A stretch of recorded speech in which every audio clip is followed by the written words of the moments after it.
Harry Potter and the Sorcerer's Stone by J.K. Rowling. Chapter 1. The Boy Who Lived. Mr. and Mrs. Dursley of number 4 Privet Drive were proud to say that they were perfectly normal, thank you very much. They were the last people you'd expect to be involved in anything strange or mysterious, because they just didn't hold with such nonsense.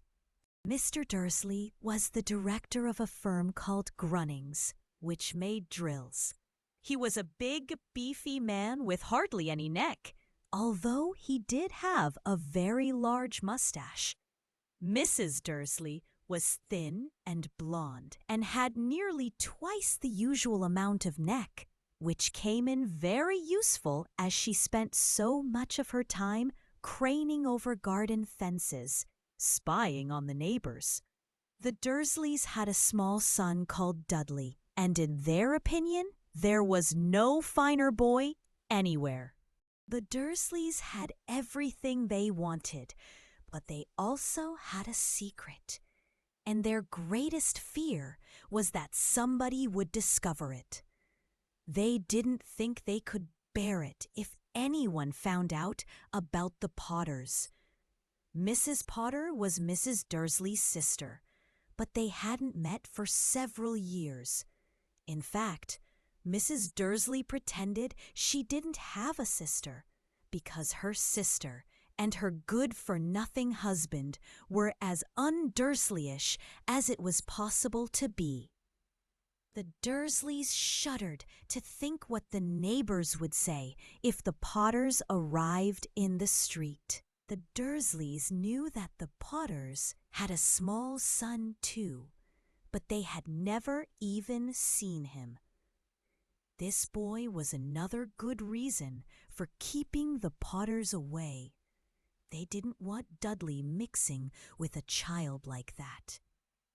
When Mr. and Mrs. Dursley woke up on the dull, gray Tuesday our story starts, there was nothing about the cloudy sky outside to suggest that strange and mysterious things would soon be happening all over the country. Mr. Dursley hummed as he picked out his most boring tie for work, and Mrs. Dursley gossiped away happily as she wrestled a screaming Dudley into his high chair. None of them noticed a large, tawny owl flutter past the window.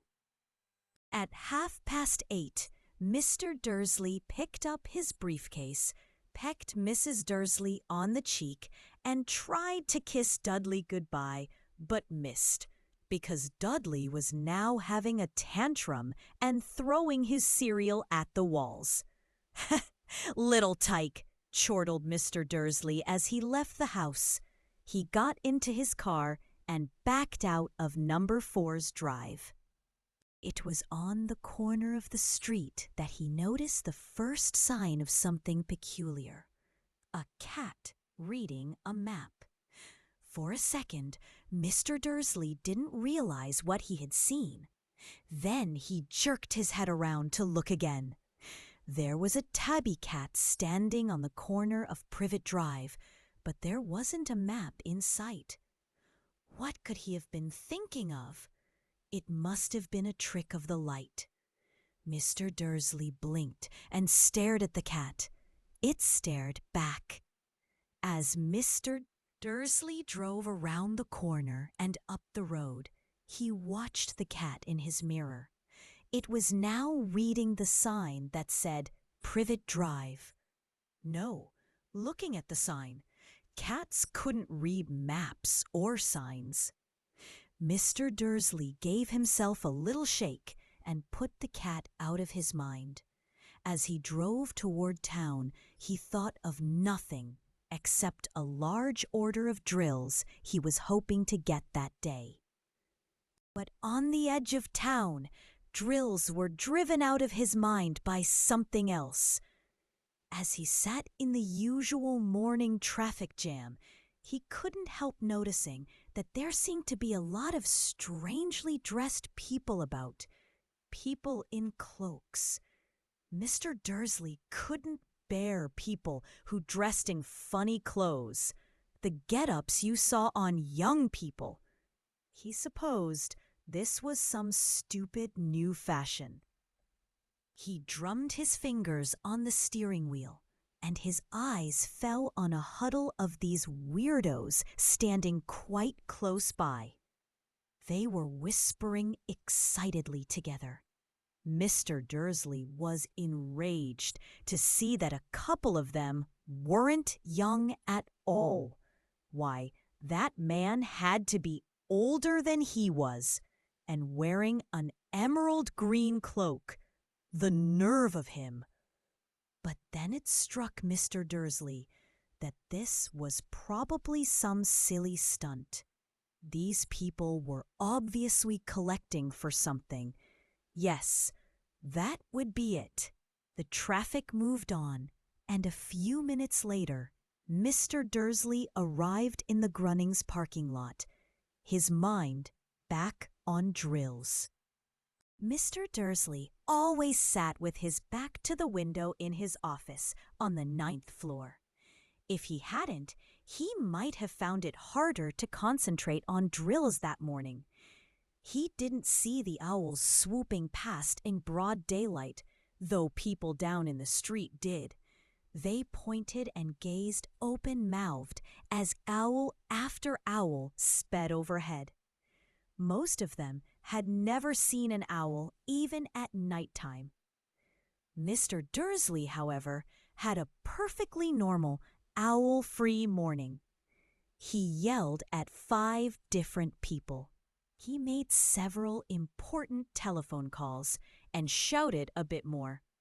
He was in a very good mood until lunchtime, when he thought he'd stretch his legs and walk across the road to buy himself a bun from the bakery. He'd forgotten all about the people in cloaks until he passed a group of them next to the baker's. He eyed them angrily as he passed. He didn't know why, but they made him uneasy. This bunch were whispering excitedly too, and he couldn't see a single collecting tin. It was on his way back past them, clutching a large donut in a bag, that he caught a few words of what they were saying. "The Pawners. That's right. That's what I heard." "Yes, their son, Harry." Mr. Dursley stopped dead. Fear flooded him. He looked back at the whisperers as if he wanted to say something to them, but thought better of it. He dashed back across the road, hurried up to his office, snapped at his secretary not to disturb him, seized his telephone, and had almost finished dialing his home number when he changed his mind. He put the receiver back down and stroked his mustache, thinking, no, he was being stupid. Potter wasn't such an unusual name. He was sure there were lots of people called Potter who had a son called Harry. Come to think of it, he wasn't even sure his nephew was called Harry. He'd never even seen the boy. It might have been Harvey or Harold. There was no point in worrying Mrs. Dursley. She always got so upset at any mention of her sister. He didn't blame her if he'd had a sister like that. But all the same, those people in cloaks. He found it a lot harder to concentrate on drills that afternoon, and when he left the building at 5 o'clock, he was still so worried that he walked straight into someone just outside the door. "Sorry," he grunted, as the tiny old man stumbled and almost fell. It was a few seconds before Mr. Dursley realized that the man was wearing a violet cloak. He didn't seem at all upset at being almost knocked to the ground. On the contrary, his face split into a wide smile, and he said in a squeaky voice that made passers-by stare, "Don't be sorry, my dear sir, for nothing can upset me today. Rejoice, for you-know-who has gone at last. Even muggles like yourself should be celebrating this happy, happy day." And the old man hugged Mr. Dursley around the middle and walked off. Mr. Dursley stood rooted to the spot. He had been hugged by a complete stranger. He also thought he had been called a muggle, whatever that was. He was rattled. He hurried to his car and set off for home, hoping he was imagining things, which he had never hoped before, because he didn't approve of imagination. As he pulled into the driveway of number 4, the first thing he saw, and it didn't improve his mood, was the tabby cat he'd spotted that morning. It was now sitting on his garden wall. He was sure it was the same one. It had the same markings around its eyes. "Shoo!" said Mr. Dursley loudly. The cat didn't move. It just gave him a stern look. Was this normal cat behavior? Mr. Dursley wondered. Trying to pull himself together, he let himself into the house. He was still determined not to mention anything to his wife. Mrs. Dursley had had a nice, normal day. She told him over dinner all about Mrs. Next Door's problems with her daughter and how Dudley had learned a new word, won't. Mr. Dursley tried to act normally. When Dudley had been put to bed, he went into the living room in time to catch the last report on the evening news. And finally, birdwatchers everywhere have reported that the nation's owls have been behaving very unusually today. Although owls normally hunt at night and are hardly ever seen in daylight, there have been hundreds of sightings of these birds flying in every direction since sunrise. Experts are unable to explain why the owls have suddenly changed their sleeping pattern. The newscaster allowed himself a grin. Most mysterious. And now, over to Jim McGuffin with the weather. Going to be any more showers of owls tonight, Jin? Well, Ted, said the weatherman, I don't know about that, but it's not only the owls that have been acting oddly today. Viewers as far apart as Kent, Yorkshire, and Dundee have been phoning in to tell me that instead of the rain I promised yesterday, they've had a downpour of shooting stars. Perhaps people have been celebrating Bonfire Night early. It's not until next week, folks, but I can promise a wet night tonight. Mr. Dursley sat frozen in his armchair. Shooting stars all over Britain? Owls flying by daylight? Mysterious people in cloaks all over the place. And a whisper about the Potters? Mrs. Dursley came into the living room carrying 2 cups of tea. It was no good. He'd have to say something to her. He cleared his throat nervously. Petunia, dear? You haven't heard from your sister lately, have you? As he had expected, Mrs. Dursley looked shocked and angry. After all, they normally pretended she didn't have a sister. No, she said sharply. Why? Funny stuff on the news, Mr. Dursley mumbled. Owls, shooting stars, and there were a lot of funny-looking people in town today. So? Snapped Mrs. Dursley. Well, I just thought maybe it was something to do with, you know, her crowd. Mrs. Dursley sipped her tea through pursed lips. Mr. Dursley wondered whether he dared tell her he'd heard the name Potter. He decided he didn't dare. Instead, he said, as casually as he could, their son, He'd be about Dudley's age now, wouldn't he? I suppose so, said Mrs. Dursley stiffly. What's his name again? Howard, isn't it? Harry. Nasty common name, if you ask me. Oh, yes, said Mr. Dursley, his heart sinking horribly. Yes, I quite agree. He didn't say another word on the subject as they went upstairs to bed. While Mrs. Dursley was in the bathroom, Mr. Dursley crept to the bedroom window and peered down into the front garden. The cat was still there. It was staring down Privet Drive as though it were waiting for something. Was he imagining things? Could all this have anything to do with the Potters? If it did, if it got out that they were related to a pair of... Well, he didn't think he could bear it.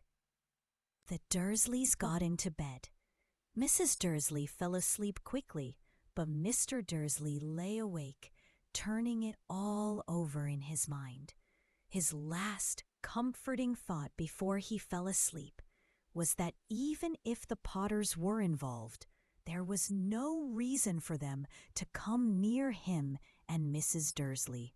The Potters knew very well what he and Petunia thought about them and their kind. He couldn't see how he and Petunia could get mixed up in anything that might be going on. He yawned and turned over. It couldn't affect them. How very wrong he was. Mr. Dursley might have been drifting into an uneasy sleep, but the cat on the wall outside was showing no sign of sleepiness. It was sitting as still as a statue, its eyes fixed unblinkingly on the far corner of Privet Drive. It didn't so much as quiver when a car door slammed on the next street, nor when two owls swooped overhead. In fact, it was nearly midnight before the cat moved at all.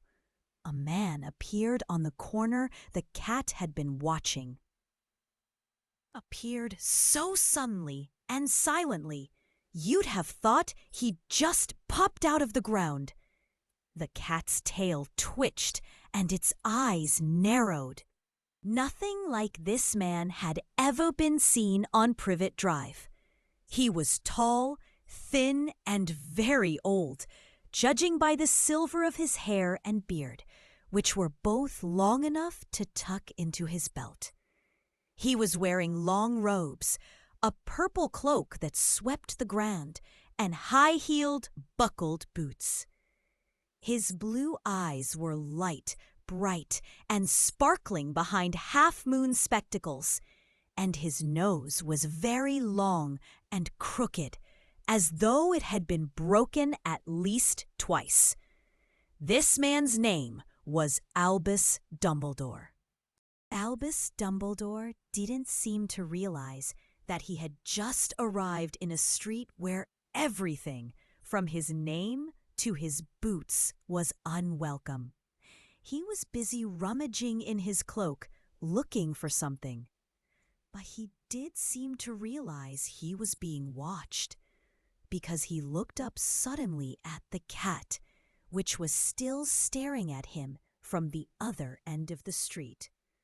For some reason, the sight of the cat seemed to amuse him. He chuckled and muttered, "I should have known." He found what he was looking for in his inside pocket. It seemed to be a silver cigarette lighter. He flicked it open, held it up in the air, and clicked it. The nearest street lamp went out with a little pop. He clicked it again. The next lamp flickered into darkness. 12 times he clicked the put-outer until the only lights left on the whole street were 2 tiny pinpricks in the distance, which were the eyes of the cat watching him. If anyone looked out of their window now, even beady-eyed Mrs. Dursley, they wouldn't be able to see anything that was happening down on the pavement. Dumbledore slipped the put-outer back inside his cloak and set off down the street toward number 4, where he sat down on the wall next to the cat. He didn't look at it, but after a moment, he spoke to it. "Fancy seeing you here, Professor McGonagall." He turned to smile at the tabby, but it had gone. Instead, he was smiling at a rather severe-looking woman who was wearing square glasses exactly the shape of the markings the cat had had around its eyes. She, too, was wearing a cloak, an emerald one. Her black hair was drawn into a tight bun. She looked distinctly ruffled. "How did you know it was me?" she asked. "My dear Professor, I've never seen a cat sit so stiffly." "You'd be stiff if you'd been sitting on a brick wall all day," said Professor McGonagall. "All day, when you could have been celebrating? I must have passed a dozen feasts and parties on my way here." Professor McGonagall sniffed angrily. "Oh yes, everyone's celebrating all right," she said impatiently. "You'd think they'd be a bit more careful. But no, even the Muggles have noticed something's going on. It was on their news." She jerked her head back at the Dursleys' dark living room window. "I heard it. Flocks of owls. Shooting stars. Well, they're not completely stupid. They were bound to notice something. Shooting stars down in Kent? I'll bet that was Daedalus Diggle. He never had much sense." "You can't blame them," said Dumbledore gently. "We've had precious little to celebrate for 11 years. "I know that," said Professor McGonagall irritably. "But that's no reason to lose our heads. People are being downright careless, out on the streets in broad daylight, not even dressed in Muggle clothes, swapping rumors." She threw a sharp, sideways glance at Dumbledore here, as though hoping he was going to tell her something. But he didn't, so she went on. "A thing it would be if on the very day you-know-who seems to have disappeared at last, the Muggles found out about us all. I suppose he really has gone, Dumbledore?" "It certainly seems so," said Dumbledore. "We have much to be thankful for. Would you care for a lemon drop?" "A what?" "A lemon drop. They're a kind of Muggle sweet I'm rather fond of." "No, thank you," said Professor McGonagall coldly, as though she didn't think this was the moment for lemon drops. "As I say, even if you-know-who has gone." "My dear Professor, surely a sensible person like yourself can call him by his name. All this you-know-who nonsense." "For 11 years, I have been trying to persuade people to call him by his proper name, Voldemort." Professor McGonagall flinched, but Dumbledore, who was unsticking 2 lemon drops, seemed not to notice. "It all gets so confusing if we keep saying you-know-who. I have never seen any reason to be frightened of saying Voldemort's name." "I know you haven't," said Professor McGonagall, sounding half exasperated, half admiring. "But you're different. Everyone knows you're the only one you know. All right. Voldemort was frightened of." "You flatter me," said Dumbledore calmly. "Voldemort had powers I will never have. Only because you're too, well, noble to use them. It's lucky it's dark. I haven't blushed so much since Madame Pomfrey told me she liked my new earmuffs." Professor McGonagall shot a sharp look at Dumbledore and said, "The owls are nothing next to the rumors that are flying around. You know what everyone's saying about why he's disappeared? About what finally stopped him?" It seemed that Professor McGonagall had reached the point she was most anxious to discuss, the real reason she had been waiting on a cold, hard wall all day. For neither as a cat nor as a woman had she fixed Dumbledore with such a piercing stare as she did now. It was plain that whatever everyone was saying, she was not going to believe it until Dumbledore told her it was true. Dumbledore, however, was choosing another lemon drop and did not answer. "What they're saying," she pressed on, "is that last night Voldemort turned up in Godric's Hollow. He went to find the Potters. The rumor is that Lily and James Potter are that they're dead." Dumbledore bowed his head. Professor McGonagall gasped. "Lily and James, I can't believe it." "I didn't want to believe it. Oh, Albus." Dumbledore reached out and patted her on the shoulder. I know, he said heavily. Professor McGonagall's voice trembled as she went on. "That's not all. They're saying he tried to kill the Potter's son, Harry, but he couldn't. He couldn't kill that little boy. No one knows why or how, but they're saying that when he couldn't kill Harry Potter, Voldemort's power somehow broke, and that's why he's gone." Dumbledore nodded glumly. It's true?" faltered Professor McGonagall. "After all he's done, all the people he's killed, he couldn't kill a little boy? It's just astounding. Of all the things to stop him, but how in the name of heaven did Harry survive?" "We can only guess," said Dumbledore. "We may never know." Professor McGonagall pulled out a lace handkerchief and dabbed at her eyes beneath her spectacles. Dumbledore gave a great sniff as he took a golden watch from his pocket and examined it.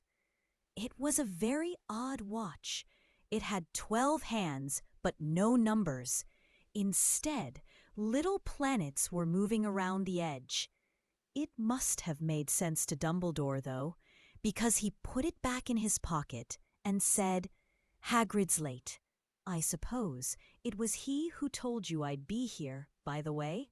"Yes," said Professor McGonagall. "And I don't suppose you're going to tell me why you're here, of all places." "I've come to bring Harry to his aunt and uncle. They're the only family he has left now." "You can't mean the people who live here," cried Professor McGonagall, jumping to her feet and pointing at number 4. "Dumbledore, you can't! I've been watching them all day. You couldn't find 2 people who are less like us. And they've got this son. I saw him kicking his mother all the way up the street, screaming for sweets. Harry Potter come and live here?" "It's the best place for him," said Dumbledore firmly. "His aunt and uncle will be able to explain everything to him when he's older. I've written them a letter." "A letter?" repeated Professor McGonagall faintly, sitting back down on the wall.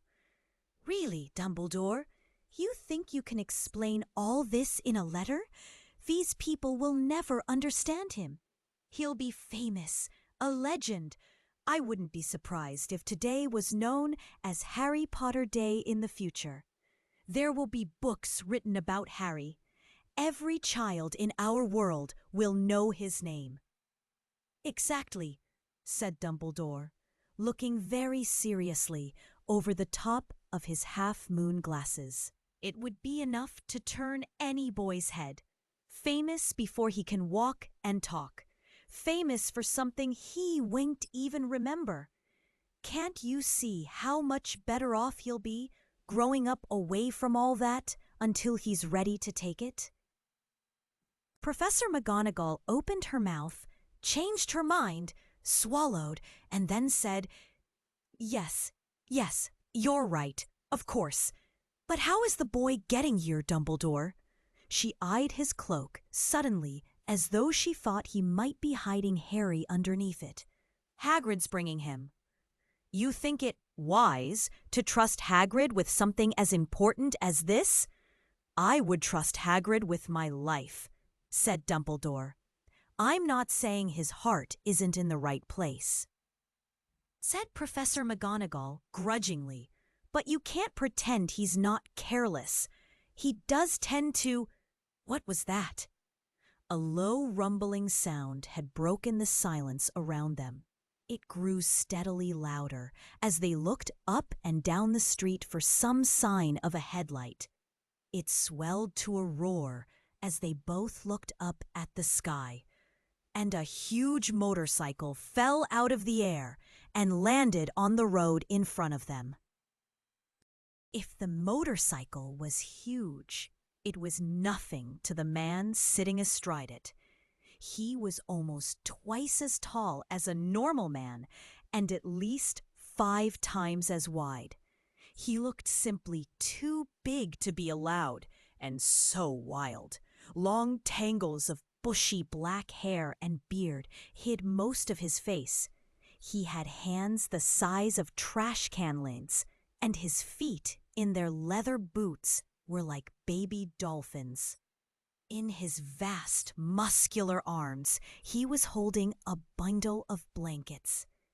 "Hagrid," said Dumbledore, sounding relieved. "At last!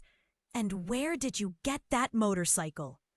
"Borrowed it, Professor Dumbledore, sir," said the giant, climbing carefully off the motorcycle as he spoke. "Young Sirius Black lent it to me. I've got him, sir." "No problems, were there?" "No, sir. House was almost destroyed, but I got him out all right before the Muggles started swarming around." He fell asleep as we was flying over Bristol. Dumbledore and Professor McGonagall bent forward over the bundle of blankets.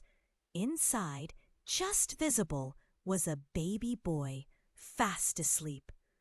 Under a tuft of jet-black hair over his forehead, they could see a curiously shaped cut, like a bolt of lightning.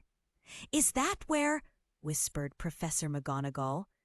"Yes," said Dumbledore. "He'll have that scar forever." "Couldn't you do something about it, Dumbledore?" "Even if I could, I wouldn't. Scars can come in handy. I have one myself above my left knee that is a perfect map of the London Underground." "Well, give him here, Hagrid. We'd better get this over with." Dumbledore took Harry in his arms and turned toward the Dursleys' house. Could I say goodbye to him, sir?" asked Hagrid. He bent his great shaggy head over Harry and gave him what must have been a very scratchy, whiskery kiss. Then suddenly, Hagrid let out a howl like a wounded dog. "Shh!" hissed Professor McGonagall. "You'll wake the Muggles."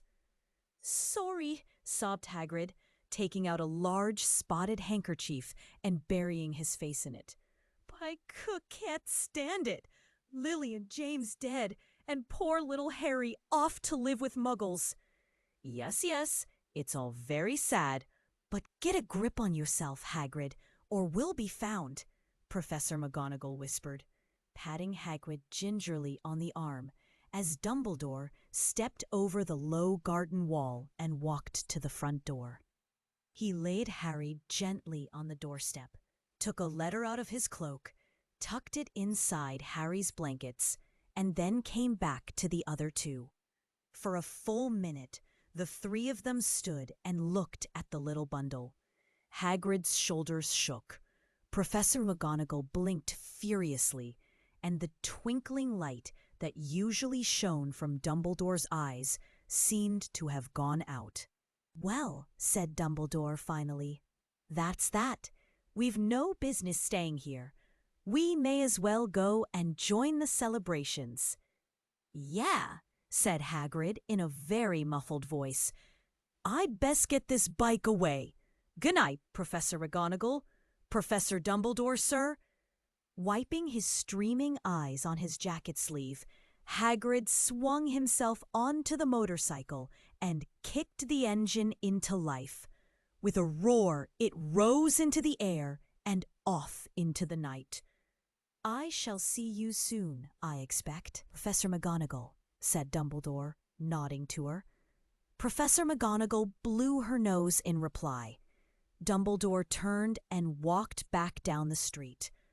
On the corner, He stopped and took out the silver put-outer.